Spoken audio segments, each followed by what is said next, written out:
শুক্রবার ত্রিপুরা প্রদেশ কংগ্রেস, ত্রিপুরা প্রদেশ যুব কংগ্রেস এবং এনএসইউআই এর যৌথ উদ্যোগে এক সাংবাদিক সম্মেলনের আয়োজন করা হয় আগরতলা কংগ্রেস ভবনে।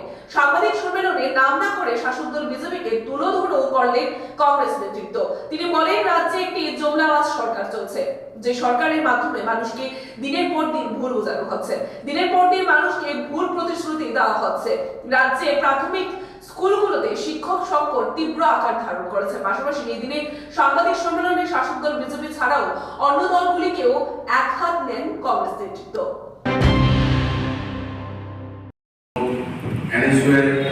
তাকে সকল ডিজিটাল মিডিয়া, প্রিন্ট মিডিয়া বন্ধুদেরকে স্বাগত। আমরা মূলত আজকে রাজ্যবাসীর সামনে কিছু খুব গুরুত্বপূর্ণ এবং অ্যালার্মিং কিছু তথ্য পেশ করব। আমরা সকলে জানি যে রাজ্যে একটি জুমলাবাজ সরকার চলছে, যে সরকারের মাধ্যমে মানুষদেরকে দিনের পর দিন ভুল তথ্য ও ভুল প্রতিশ্রুতি দিয়ে যুবকদের জীবনের সাথে ছিনিমিনি খেলা হচ্ছে। আমরা দেখেছি রাজ্যের শিক্ষা ব্যবস্থা ভেঙে পড়েছে। আমরা দেখেছি রাজ্যের প্রায় 90% স্কুলে শিক্ষক নেই।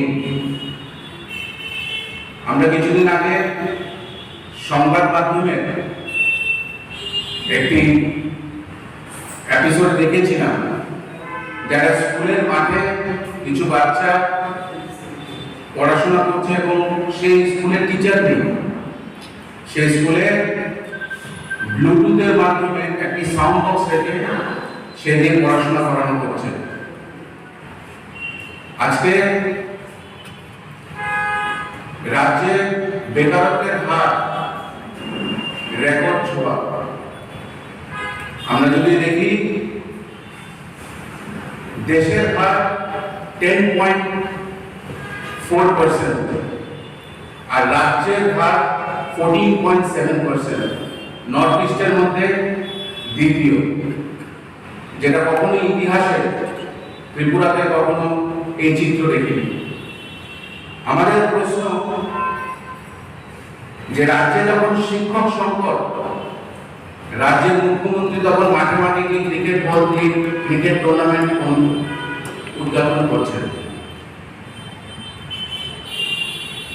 কোন কোন স্কুলে দেখা গেছে যে বড় ক্লাসের স্টুডেন্টসরা ছোট ক্লাসের ছেলেদেরকে মেয়েদেরকে পড়াশোনা করাচ্ছে। মিড ডে মিলের ব্যবস্থা শেষ। মিড ডে মিল স্টাফরা প্রায় 6 মাসের উপরে আজকে বেতন ভাতা পাচ্ছে না। কোন রকম নিয়োগ নেই। ভুয়ো অ্যাডভার্টাইজমেন্ট দিয়ে রাজ্যের নিয়োগ ব্যবস্থার স্বপ্ন দেখিয়ে যুবকদেরকে পরীক্ষা দিতে বলা হয় এবং পরীক্ষার পরে আমরা দেখেছি যে কোন রকম নিয়োগ হচ্ছে না। যার দরুন 5 বছর, 3.5 বছর, 4 বছর ধরে ছেলেরা পরীক্ষা পাশ করে আজকে বেকার, ডিপ্রেশনে এবং রাস্তায় যখন তারা প্রতিবাদ করতে নামে তাদেরকে পুলিশকে ডেকে ডাকানো হয়। রাজ্যের যুবকদের জীবন অন্ধকার করে দেওয়া হচ্ছে। রাজ্যে যদি এই সরকার যুবকদের স্বার্থে কিছু করেছে, তা হয়েছে যুবকদের হাতে লাঠি সোটা তুলে দিয়েছে, যুবকদের হাতে ড্রাগস তুলে দেওয়া হচ্ছে। আমরা দেখেছি ওরা অনেক ইন্টারভিউতে বলে যে ওরা 2000 চাকরি দিচ্ছে, 3000 চাকরি দিচ্ছে, 4000 চাকরি দিচ্ছে, কিন্তু আমরা দেখেছি যে তারা চাকরি না, তারা একটা ভুয়ো নাটক মঞ্চস্থ করে এবং এই নাটকের পরে যখন নিয়োগ